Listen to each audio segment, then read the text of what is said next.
uh, suatu sesuatu hal besar ya ketika saya diminta menjadi narasumber pada kegiatan ini ya.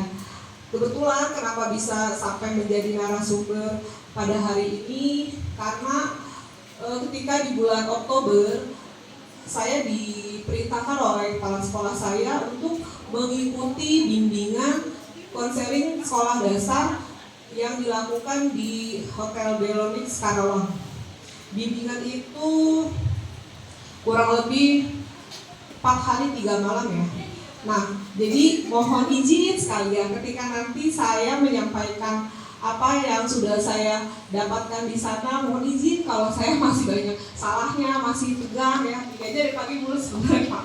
Tegang gitu. Saya tuh bukan guru yang aktif suka ikut kegiatan sana sini, tampil gitu. Tiba-tiba dapat perintah ikut pelatihan. Oke Bu, nggak apa-apa karena di sekolah itu saya yang rumahnya paling dekat ya dengan Karawang. Saya kan Cikarang ya, jadi oke lah Bu, saya siap. Dan ternyata efeknya adalah saya harus mendesiminasikan ilmu yang saya dapat di Karawang tersebut ya.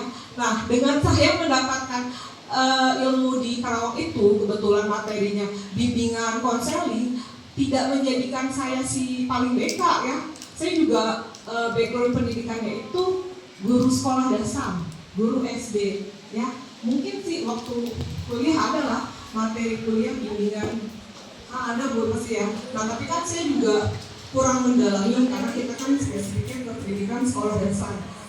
Guru BK saja sampai menguasai ilmu konseling itu kan kuliah bertahun-tahun. Saya kan cuma 4 hari 3 malam, tidak mungkin akan istilah saya mah dulu ya melotok gitu lah. Jadi saya hanya memberikan, mendesiminasikan, menginfokan ilmu yang saya sudah dapatkan di sana ya. Sebelumnya mungkin ya di antara Bapak Ibu malah ada yang backgroundnya itu dari pendidikan bimbingan konseling. Ada Bapak Ibu. Takutnya saya, waduh ini ngejelasin di orang yang memang punya background ilmunya. Ada nggak Bu? Sama ya orang pendidikan semua ya, bukan orang BK ya? Ya, alhamdulillah. Sedikit juga. Takutnya kan ngajarin di depan orang yang udah mumpuni lah istilahnya. Nah ini kita mulai dulu ya. Kita mulai dari pengertian BK dulu. Kalau dulu kita mengenal BK dengan istilah BP ya, bimbingan penyuluhan. Nah, sekarang istilah tersebut sudah diganti dengan bimbingan konseling. Kalau kita artikan ya, ini saya ambil pengertian bimbingan dari Bindul Gito 2004. Bimbingan adalah bantuan atau pertolongan yang diberikan kepada individu dalam menghindari atau mengatasi kesulitan-kesulitan hidupnya agar individu dapat mencapai kesejahteraan dalam kehidupannya. Bentar Bu.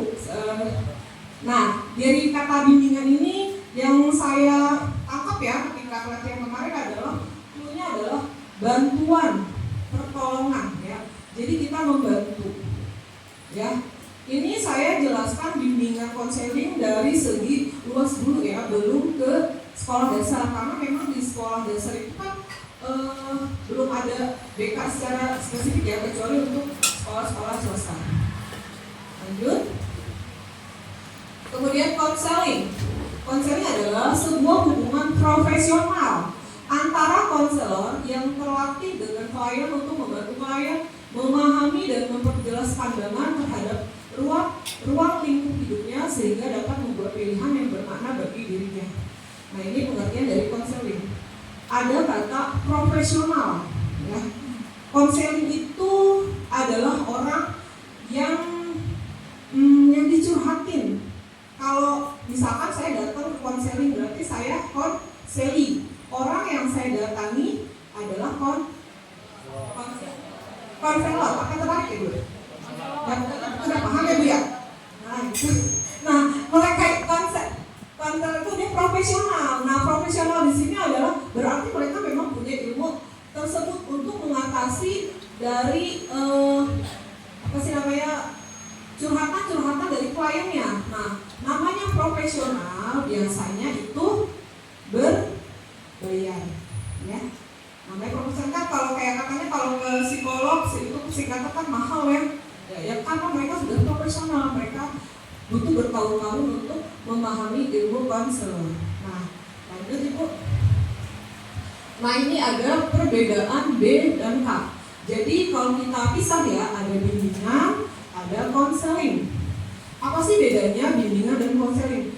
Jadi ini ada dua kegiatan yang berbeda. Bimbingan ini adalah hal yang akan kita lakukan di sekolah. Kalau konseling lebih ke profesional.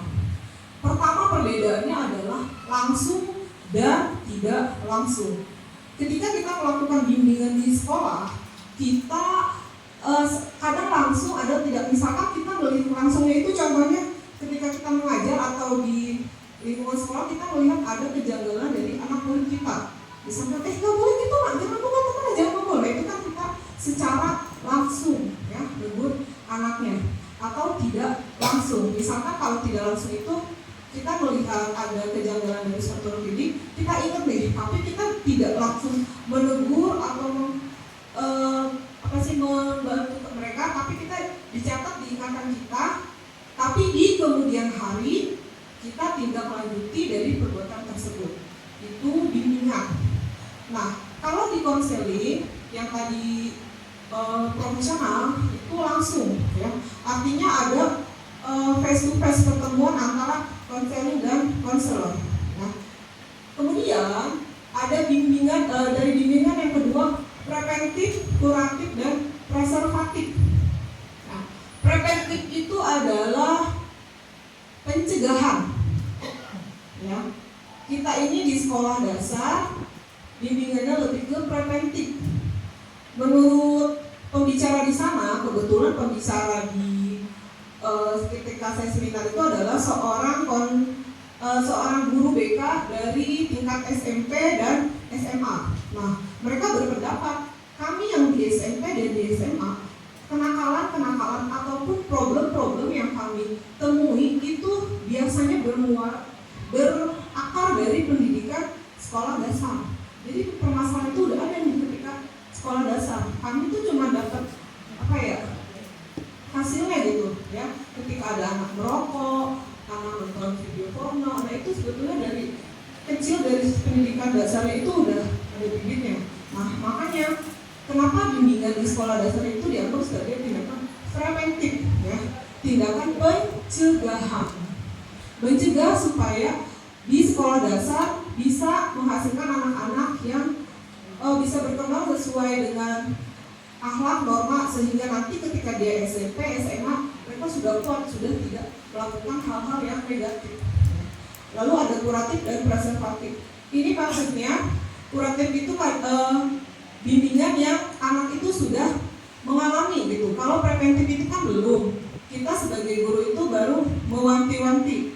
Kita pasti memberikan wejangan-wejangan supaya anak tidak berbuat yang neko-neko, yang nakal. Tetapi ada anak yang ternyata sudah mengalami. Nah, itu berarti kita bimbingannya ke level kuratif. Pengobatan, betul Bu, pengobatan yang kamu sudah terjangkit ya Bu ya. Nah, begitu juga dengan preservatif. Nah, kalau di konseling itu langsung kuratif. Artinya kalau orang sudah mendatangi profesional atau konseling, dia sudah punya masalah. Gak mungkin orang gak punya problem, gak punya masalah, tiba-tiba datang ke psikolog atau psikiater. Tidak mungkin, karena memerlukan biaya yang tidak kecil ya. Perbedaan yang ketiga adalah individu dan kelompok. Oh, ini tidak berbeda ya, sama aja ya. Individu dan kelompok ya. Kemudian yang keempat, tidak harus konselor. Nah, bimbingan di sekolah itu tidak harus konselor karena cukup sampai guru yang membantu menyelesaikan. Nah, sedangkan konseling harus ke profesional atau konselor. Lanjut Bu. Jadi BK adalah layanan bantuan untuk peserta didik secara perseorangan maupun kelompok agar mandiri dan berkembang secara optimal melalui berbagai jenis layanan dan kegiatan pendukung berdasarkan norma-norma yang berlaku. Nah, ini yang kita garis bawah ya Bu ya. Jadi BK itu lebih ke membantu anak menyelesaikan masalahnya. Jadi yang menyelesaikan masalah itu si anaknya sendiri, bukan guru. Guru itu hanya membantu, menggiring gimana anak itu bisa berpikir secara logis. Oh iya, saya tuh nggak boleh kayak gini ya Bu ya, saya nggak boleh melakukan ini ya, seperti hal yang saya lakukan salah ya Bu. Jadi kita tidak langsung mengkat. Sebelumnya Bapak Ibu ada nggak yang punya pengalaman terkait guru BK? Misalkan ketika sekolah dulu pernah dipanggil guru BK. Nah, tidak, rata-rata tidak Bu ya. Nah, itu dia sebetulnya yang jadi miskonsepsi. Selama ini kan kita melihat BK itu kayak polisi sekolah, ya kan Ibu ya, polisi sekolah yang nakal, yang melenceng lah pokoknya ke BK. Tapi ternyata tidak.